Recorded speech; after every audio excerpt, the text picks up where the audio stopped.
믿음찬 교회 29주년을 맞이하면서 우리 교회의 본질이 무엇인가? 오늘 제목대로 우리 교회의 본질은 오직 예수 그리스도라고 하는 말씀을 오늘 본문을 통해서 새길 수 있기를 바랍니다. 오늘 본문에는 세 개의 큰 단어가 나옵니다. 하나는 율법, 또 하나는 의, 그리고 하나는 믿음. 이렇게 큰 주제가 세 가지로 나오고 있습니다. 그러면서 먼저 율법에 대해서 살펴를 보면 우리가 법이라고 하는 것은 일반적으로 얘기를 해서 그 사회가 복잡해지고 다양해지면서 서로가 서로를 보호하고 질서를 가지고 살아가기 위해서 서로 사회적인 약속을 하면서 만들어지는 법치가 이루어지기 시작한 것을 볼 수가 있습니다. 우리나라도 헌법이라고 하는 법이 있어서 1948년 재헌국회를 열면서 우리나라의 헌법이 제정이 되고 수차례에 걸쳐서 아마 제가 알기로는 한 9번 정도 헌법을 개정을 해서 1987년도에 현행 헌법을 가지게 됐습니다. 그런데 이 헌법을 우리는 이번에 헌법재판부에 의해서 탄핵을 결정하는 이 과정을 보면서 헌법이라는 단어를 우리 온 국민들이 더 많이 듣게 됐는데요. 이 헌법의 전문, 그러니까 헌법의 구체적인 조항에 들어가기 전에 사전에 요약한 헌법 전문이 있습니다. 아마 읽어본 적이 대부분 없으실 겁니다. 이 시간에 제가 한번 소개를 드리겠습니다. 유구한 역사와 전통에 빛나는 우리 대한민국은 3.1 운동으로 건립된 대한민국 임시정부의 법통과 불의에 항거한 4.19 민주 이념을 계승하고 조국의 민주개혁과 평화적 통일의 사명에 입각하여 정의, 인도와 동포애로서 민족의 단결을 곤고히 하고 모든 사회적 폐습과 불의를 타파하며 자율과 조화를 바탕으로 자유민주적 기본 질서를 더욱 확고히 하여 정치, 경제, 사회, 문화의 모든 영역에 있어서 각인의 기회를 균등히 하고 능력을 최고도로 발휘하게 하며 자유와 권리에 따르는 책임과 의무를 완수하게 하여 안으로는 국민 생활의 균등한 향상을 기하고 밖으로는 항구적인 세계 평화의 인류 공영에 이바지함으로써 우리들과 우리들의 자손의 안전과 자유와 행복을 영원히 확보할 것을 다짐하면서 1948년 7월 12일에 제정되고 8차례에 걸쳐 제정된 헌법을 이제 국회의 의결을 거쳐 국민투표에 의하여 개정한다. 여기에서 우리의 그 관심을 끄는 대목이 있죠. 이 모든 영역에 있어서 각인의 기회를 균등히 하고 능력을 최고도로 발휘하게 하며 자유와 권리에 따르는 책임과 의무를 완수하게 하여 안으로는 국민 생활의 균등한 향상을 기하고 이렇게 얘기합니다. 균등하다는 단어가 반복해서 나오는데 사실은 최근에 우리는 균등하지 못한 정치 부재의 사회에서 양극화된 그런 사회로 가고 있는 것을 보면서 특별히 대통령을 탄핵하는 과정을 보면서 우리 굉장히 좋은 법을 가지고 있기는 있는데 그 법을 알지도 못하고 지켜지지도 않고 또 그 법을 도외시하고 있는 그런 우리나라의 현실을 우리는 시국과 함께 보게 됩니다. 따라서 이 법이라고 하는 것은 사회를 구성하는 굉장히 중요한 요소가 되고 있고 쉽게 말하면 법은 약속입니다. 이런 약속으로 우리가 서로 살자 이런 그 약속인데 이 약속을 지키지 아니하는 사회가 법치주의를 망가뜨리고 있다라고 얘기를 하고 있습니다. 그러면서 우리는 율법이라고 하는 단어로 우리 성서적인 개념의 법을 얘기를 하기 전에 사실 모든 나라는 이런 실정법, 성문화된 법이 나오기 전에는 거의가 신정법으로 되어 있습니다. 다시 말해서 이 문자화된 법을 만들기 이전에는 그 사회가 단순하고 부족 사회이기 때문에 대부분 족장 중심으로 정치가 이루어지면서 그 부족에게 특이한 무속인들이 최종적인 권위를 가지고 인도해서 법이 없을 때에는 무속인들이 신정 정치란 말은 신이 정치의 중심에 들어있는 그런 사회로 대부분 원시 사회는 되어 있습니다. 성경에서도 사실은 아담과 하와 이후에 실정법이 없었었죠.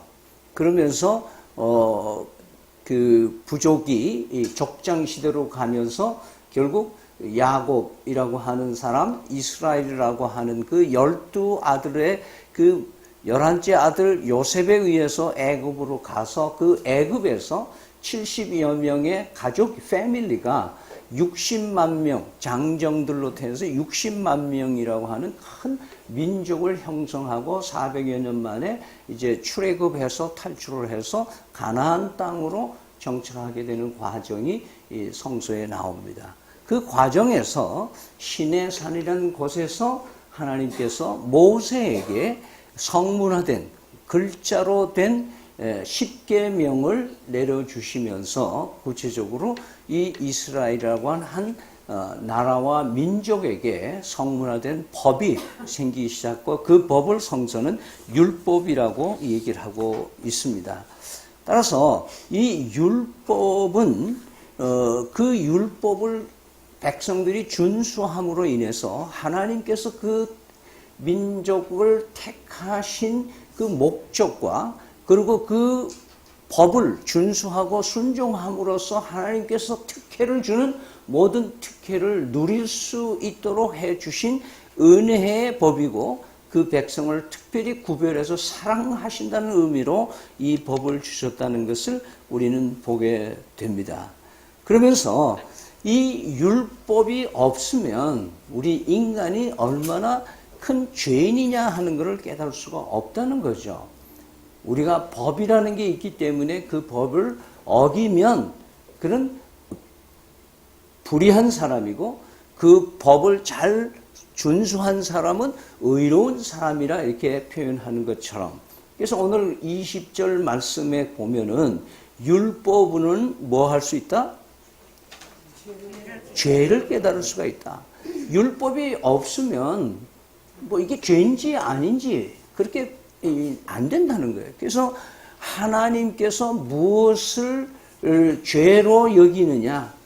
그래서 하나님의 기준을 주신 것이 율법이고 우리나라의 헌법과 우리의 법은 모든 법이라고 얘기하는 것은 이 사회가 우리의 서로의 복지와 안녕을 위해서 약속대로 만들어진 법입니다.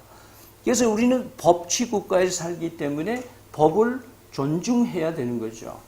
이번에 박 대통령 파면의 사유 중에 가장 핵심적인 건 뭐예요? 법을 준수하지 않았다는 거죠.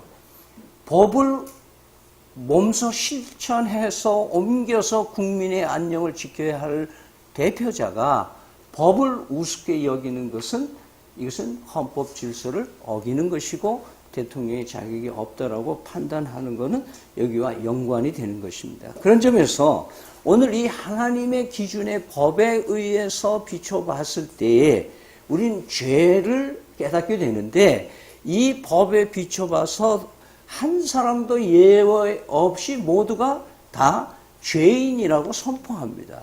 그것이 오늘 본문 23절에 나오는데 같이 한번 읽겠습니다.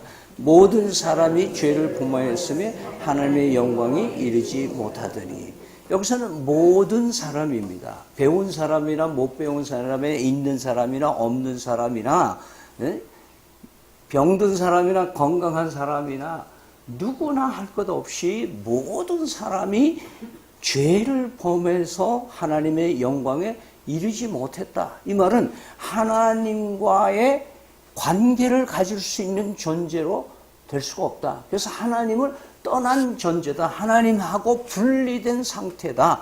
이것을 성경에는 영적인 죽음으로 얘기합니다. 하나님과 관계가 맺어질 때에 비로소 사람은 산다는 의미가 되는 건데 하나님과 별개로 살아가는 것은 죽음이라고 얘기를 하는 것이죠. 그래서 로마 교인들에게 바울 사도가 지금 1장부터 계속 편지하는 가운데 계속 일깨워 주는 건 뭐냐 하면 우리는 모두 죄인이라고 가르쳐 주는 겁니다. 이것이 굉장히 중요합니다. 왜냐하면 내가 스스로 내가 죄인이라는 걸 알는 것은 대단히 큰 발견입니다. 이게 인간의 정체성의 제일 첫 바탕이 뭐냐면 나는 별 수 없는 죄인이다. 그래서 때로는 교회 밖에 있는 사람들이 교인들 보고 그렇게 이야기합니다. 야, 너희들은 예수 믿고 구원받았다면서 맨날 교회에서 모이면 기도하며 울면서 죄인이다 하고 죄인이다. 그건 뭐냐? 하나님께서는 우리에게 죄를 옮겨주시지 않으시고 죄의 값을 옮겨주신 분이세요. 그래서 우리의 죄는 죄 가운데 태어나고 우리가 죄를 짓는 것은 죄인이기 때문에 죄를 짓는 것이지 죄를 지어서 죄인이 되는 게 아니라는 거 성서는 말씀하고 있는 것이죠. 그래서 율법이라고 하는 것이 없었다면은 우리는 죄인이라고 하는 것을 깨달을 수가 없다. 그렇게 오늘 말씀하고 있습니다. 두 번째 우리가 단어를 보면은 의에 대해서 얘기를 합니다. 율법에 대해서 얘기를 하면서 말씀을 드렸습니다만은 이 의라는 말은 옳다는 말이잖아요. 근데 이 옳다는 말의 반대말은 뭘까요? 네? 옳다는 말의 반대는 그르다는 말 아니에요. 그르다는 말을 한문을 써서 불의하다 그러죠? 불의하다. 그래서 성경에는 영어로 번역했을 때 의를 얘기할 때 righteousness 그렇게 하고 영어로는 justice 그렇게 얘기를 해요. justice하고 righteous하고 개념이 조금 다릅니다만은 righteous의 반대말은 unrighteousness, un이라는 앞에 접두사를 붙여서 부정을 얘기를 하고 있는 거예요. 자, 그런데 불법은 의롭지 못한 불의를 얘기를 하잖아요. 그죠? 법을 저지르는 것은 불의하다. 그래서 이 의라는 단어는 엄격하게 얘기하면 법적인 용어예요. 다시 말해서 재판관이 당신은 죄가 없습니다. 무죄를 선고를 하면 그 사람은 뭐예요? 법을 어기지 않았다고 하니까 그 사람은 뭐예요? 법적으로 얘기했을 때 의인이다 이 말이에요. 불의한 사람으로 혐의를 받았다가 의인이 된다는 거예요. 선포하는 것과 마찬가지예요. 그런데 문제는 사회가 얘기하는 법의 의, 또 내가 의롭다고 하는, 그래서 justice라면 정의란 말은 지금 촛불 들고 나가는 사람들도 정의, 태극기 들고 나가는 사람도 정의, 그리고 이 어린이 만화를 보면 적을 무찌르는 용사들도 다 정의의 용사. 근데 뭘 위한 정인지에 대한 올바름에 대한 기준이 없는 거예요. 그래서 이 의롭다고 하는 말의 기준을 성경은 하나님을 기준으로 했을 때 하나님과 동일한 의냐 아니냐를 따지는 거예요. 그래서 신명기라고 하는 성경의 구약 성경의 사상에는 이런 얘기예요. 내가 거룩하니, 하나님께서 얘기할 때 내가 거룩하니 너희도 거룩하라. 이 요즘 이 IT 개념으로 얘기를 하면 하나님과 나하고 호환성이 있어야 되는 거예요. 컴퓨터와 출력하는 프린터와 또 거기 메모리와 모든 것들이 뭐예요? 서로 호환돼야 돼. 32비트의 프로그램을 가지고 64 BT의 프로그램으로 돌리려면 안 돌아가는 거예요. 반대로도 안 데려가고요. 호환성이 있어야 돼요. 그러니까 하나님과 나와의 행복의 관계, 축복의 관계를 유지하려면 하나님의 거룩함과 나의 거룩함이 뭐예요?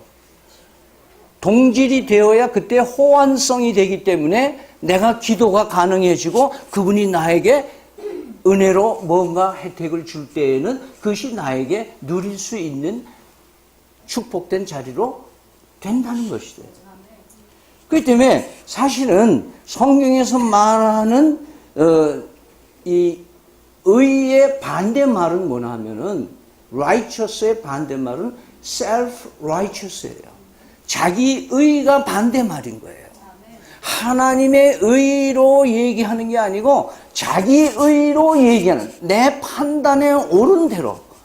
그래서 구약 성경은 이스라엘 민족이 계속 실패하는 것 중에 뭐냐면 자기 눈에 옳은 대로 살았다. 그 말은 자기 판단에서 이게 옳다라고 얘기하는 거예요. 이것을 가리켜서 상대적인 윤리다. 그렇게 얘기를 하는 거예요. 근데 이 상대적인 쉽게 얘기하면 뭐 이건 거예요. A라는 공무원은 한 달에 100만 원 빙땅 해요. 근데 C라는 공무원은 한 달에 10만 원 빙땅 하는 거예요. 근데 가운데 B라고 하는 사람은 50만 원 빙땅을 하는 거예요. 그러면 이 50만 원이란 이 B는 A라는 집 앞에 가면 뭐예요? 아, 나는 죽일 놈이야. 내가 죄인이야. 쟤는, 예? 그렇게 얘기할까요? 아니지. 왜냐하면, 야, 100만 원씩 해먹는 놈도 있대. 그 나는 50만 원밖에 안 해먹으니까 난 의로운 놈이야. 이게 상대적인 의다, 이 말이에요. 그 대신 C 앞으로 지나가면 뭐야? 야, 쟤 식구도 많고 크게 하는데 그래도 정직하게 10만 원밖에 안 해먹네. 어? 난 쟤에 비하면 나는 엄청나게 나쁜 놈이야. 이렇게 자기 의라는 것이 인간의 의라고 하는 것이 얼마나 우매한가 하는 것을 보여주는 거예요. 그래서 우리 신앙인의 그 기준이 어디다 기준한다? 하나님의 법의 기준을 하면서 살아가기 때문에 가장 하나님이 싫어하는 게 뭐냐면 자기 의를 내세우는 사람이에요. 자기가 잘 믿는다고 생각하는 사람. 내가 아주 잘하고 살고 있다는 거야. 나는 괜찮은 사람이라고. 나는 법이 없어도 사는 사람이라고. 그렇게 사는 사람이 하나님이 싫어하는 사람이에요. 예를 들어서 예수님께서 지상에 사역을 하실 때에 가장 못됐다고 악평을 한 그룹의 사람들이 있어요. 그 사람들이 누구예요? 바리새파예요. 그 당시에 이 사회의 현상으로 보면 바리새파 사람들이 가장 종교적이고 가장 모범적인 사람이었어요. 그러나 이 사람들은 뭐예요? 항상 자기 의에 사로잡혔어요. 종교적인 행위에 자기는 헌금 많이 하고 주일 잘 지키고 내가 법 어기는 거 없고 사회에 봉사 많이 하고 막 이렇게 함으로써 뭐예요? 그 죄인을 허름한 사람이 기도하고 있으면은 하나님 나는 저 죄인 같지 아니하고 이렇게 기도하는 그런 바리새인들. 그러니까 오죽하면 예수님이 그 잘못된 생각, 자기 의에 사로잡힌 사람들을 이 독사의 자식들아 그렇게 얘기한 거예요. 요즘 말로 말하면 뭐 굉장한 그 아주 쌍욕을 해대신 거예요. 예수님이. 왜? 그들이 삶이 자기 의에 빠져 있기 때문에. 그렇기 때문에 우리 그리스도인들이 가장 하나님 앞에 큰 범죄는 뭐냐? 이 정도 신앙생활 하면 됐어 하는 거예요. 정상적인 신앙인은 어떤 사람이냐? 그냥 맨날 눈물밖에 나오는 거 없어. 이 죽을 놈이 죽을 때를 또 줬습니다. 하나님 불쌍한 죄인입니다. 왜? 나는 하나님의 잣대로 되면 될수록 나는 더 안 된다 이거예요. 미치지를 못하는 거예요. 언제든지. 이런 안타까움이 있는 사람을 하나님은 기뻐하시는 거예요. 그래서 애통하는 자는 복이 있다고 산상수훈에서 얘기하는 거예요. 그래서 사람이 정한 의는, 정의는 하나님이 정한 정의가 아니에요. 여기서 하나님의 의, 바울 사도가 지금 의롭고 얘기하는 거예요. 그런데 이런 절망적인 상황에 있는 우리에게 누구나 의인이 될 수 있다고 얘기하는 거예요. 모두가 다 죄인인데, 그런데 또 누구나 다 의인이 될 수 있다. 이렇게 선포하는 게 오늘 본문의 얘기인 거예요. 어떻게 감히 인간이 의인으로서 인정받는 길이 있다는 것인가? 이것이 오늘 풀어내는 숙제입니다. 하나님으로부터 영원히 버림받아서 심판을 받아야 할 존재가 감히 하나님과 같이 할 수 있는, 하나님 앞에서 하나님과 동거하며 하나님과 같이 교제하며 살 수 있는, 하나님과 같이 대면하여 대화할 수 있는 위치로까지 살 수 있는, 호환성을 회복할 수 있는 길이 있다고 말씀하는 것입니다. 그것이 바로 24절에서 26절의 말씀입니다. 같이 읽겠습니다. 그리스도 예수 안에 있는 성령으로 말미암아 하나님의 은혜로 값 없이 의롭다 하심을 얻은 자 되었느니라. 이 예수를 하나님이 그의 피로써 믿음으로 말미암은 화목 제물로 세우셨으니 이는 하나님께서 길이 참으시는 중에 전에 지은 죄를 간과하심으로 자기의 의로우심을 나타내려 하심이니 곧 이때에 자기의 의로움을 나타내사 자기도 의로우시며 또한 예수를 믿는 자를 의롭다 하려 하심이라 얘기했어요. 여기서 예수 안에 있는 속량, 죄를 간과, 화목, 제물, 이것이 교차되면서 누구나 의롭게 될 수 있는 근거를 우리에게 말씀해 주고 계시는 거예요. 여기 슬라이드를 한번 보겠습니다. 보면 제 이름자의 가운데 이름이 아주 멋진 거예요. 오를 의자가 나와요. 한번 보죠. 오를 의자. 근데 제가 의롭지 못해요, 사실은. 근데 하여튼 이름은 의자가 들어가 있어요. 자, 그 의자를 한문을 해석하는 분이 이렇게 했어요. 어린 양에 거기 하나가 잘려지죠. 그 다음에 아자죠. 네. 그래서 예수 그리스도의 어린 양의 피로 덮여질 때에 나는 뭐예요?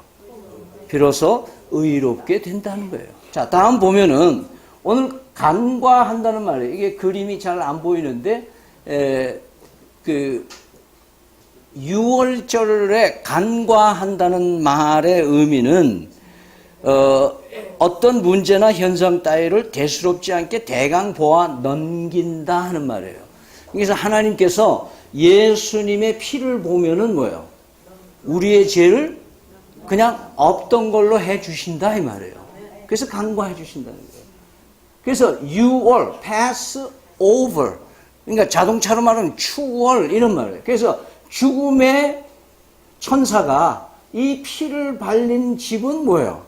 지나가. 그것이 6월절의 유래인 거예요. 그래서 오늘 하나님께서는 화목 제물로 예수 그리스도를 십자가에서, 그래서 여러분 세례 요한이 예수님을 세상에 소개할 때 보라 세상 죄를 지고 가는 어린 양이다.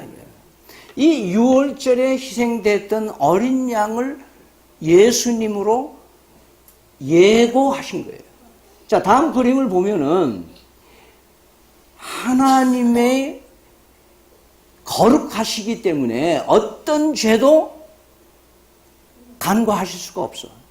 그러나 예수 그리스도께서 우리를 위해서 십자가에 피 흘려 죽으셔서 죄값을 피로 갚아 주셨기 때문에, 근데 그 십자가에는 하나님이 죄를 얼마나 싫어하느냐를 우리에게 알려주는 거예요. 근데 동시에 뭐예요? 하나님께서 우리를 얼마나 사랑하는가를 얘기해 줘요. 로마서 5장 8절에 뭐라 그랬어요? 우리가 아직 죄인 되었을 때 그리스도께서 우리를 위해 십자가에 못 박혀 죽으심으로써 하나님이 우리를 위한 뭐예요? 사랑을 확증해 줬어요. 그러니까 하나님이 우리를 내가 너 사랑한다 립 서비스만 하신 하나님이 아니라 뭐예요? 직접 우리의 죄의 값을 위해서 피를 흘려 죽으신 거예요. 그렇기 때문에 여 십자가에서 하나님이 의롭다 하시는 것을 세상에 알려주시는 거예요.